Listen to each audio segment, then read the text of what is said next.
안녕하세요. 수인리아의 수입니다. 네, 오랜만에 영상을 업로드하게 되었는데요.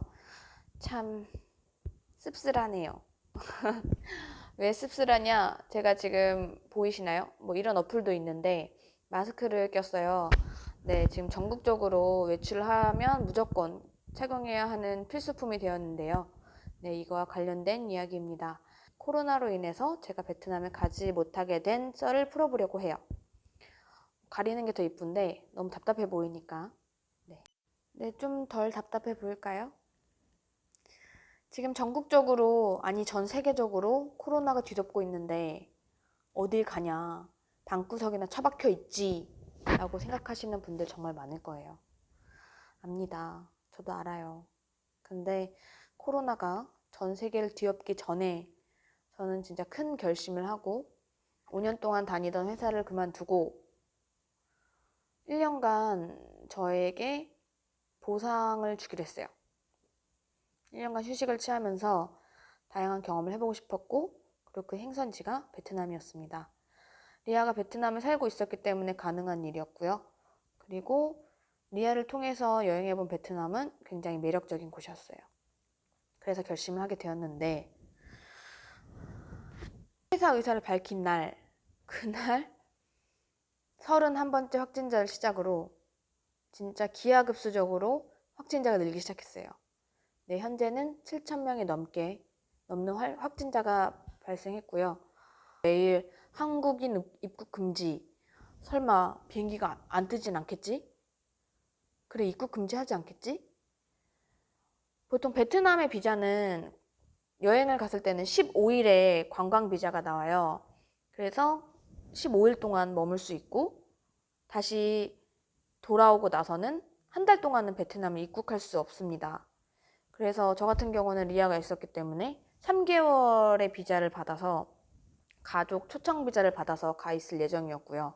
그래서 3개월마다 다시 한국으로 왔다가 비자를 받고 가거나 아니면 근처에 가까이에 있는 여행지를 둘러보고 다시 베트남으로 들어가고 이렇게 할 예정이었어요. 근데 지금은 아무것도 못하죠. 그날 시작으로 대구 경북에 있는 한국인 자가격리 그리고 격리 그리고 그 다음날은 입국 금지가 되었고 그걸 심지어 어떻게 확인하냐 주민번호 있잖아요. 진짜 어이가 없던 게 주민번호의 뒷자리를 보통 1 남자는 1로 시작하고 여자는 2로 시작하고 요즘은 3, 4도 나왔다고 해요. 근데 그 뒷자리서부터 보면 중 일곱 개의 뒷자리 중에 세 번째가 67에서 81 이 숫자가 있으면 대구 경북 사람이라고 해요. 저 처음 알았어요.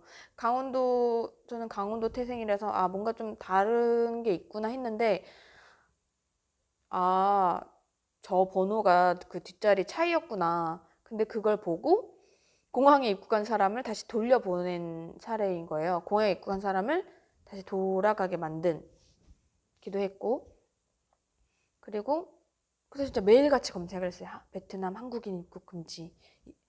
그래서 진짜 하루, 일주일도 아니고 한 달도 아니고 하루마다 이게 바뀌더라고요. 그래서 뭐 14일 자가격리였다가 또 다음 날은 격리 시설에 이제 14일 동안 있어야 됐고 지금은 관광 비자도 어느 순간 중단이 되고 그다음에 상용 비자라고 그 초청 비자는 더욱 나올 수가 없었고요. 그리고 상용 비자라고 해서 거기서 일하시는 분들한테 나오는 비자가 있다고 해요. 그 비자도 발급이 중지가 되었고 지금은 들어갈 수 있는 방법이 거의 없는 것 같아요. 진짜 베트남에 굉장히 좋은 이미지를 가지고 있었는데 이렇게 입국 금지를 해버리니까 좀 당황스럽긴 하더라고요. 근데 베트남에서도 어쩔 수 없는 처우라고 생각을 하긴 해요. 자국민을 보호해야 하기도 하고 진짜 이게 지금 마스크 쓰고 다니시는 것처럼 공기 중으로도 전염이 될 수 있기 때문에 근데 저는 마음이 많이 아프죠. 가지 못하니까요.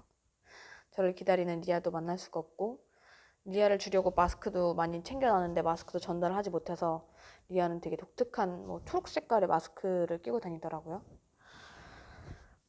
아무튼 그래서 이제 매일 리아랑 이렇게 톡을 하면서 연락을 주고받아요. 근데 거기서 격리가 돼, 격리, 거기서 이제 격리되신 분들의 사진을 받았어요. 사진을 보여드릴게요. 이분들이 격리 시작되자마자 리아에 아시는 분들이 그쪽에 격리시설로 간 곳인데, 참 어떻게 이런데. 네, 얼마 전에 뉴스 기사를 봤어요. 왜 베트남 사람들을 차별을 하냐. 베트남은 이런 음식을 제공을 하는데 왜 한국 사람들은 베트남 사람들에게 이런 음식을 제공하냐. 격리된 사람에게 왜 이런 음식을 제공하냐 라는 글이었는데, 이 사진을 보고는 정말 좀 너무한다 싶더라고요.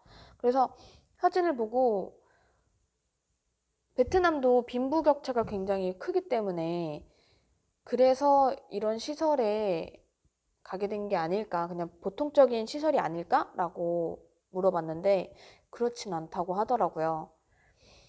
그리고 왜냐면 격리되어 있는 곳이 되게 시골 마을이 아니라 호치민이랑 하노이 대표적인 도시이기 때문에 그래서 이럴 수는 없지 않을까라고 얘기를 하더라고요. 그리고 얼마 전 마지막으로 비행기로 간 가족이 있는데 그 가족이 보내준 사진입니다.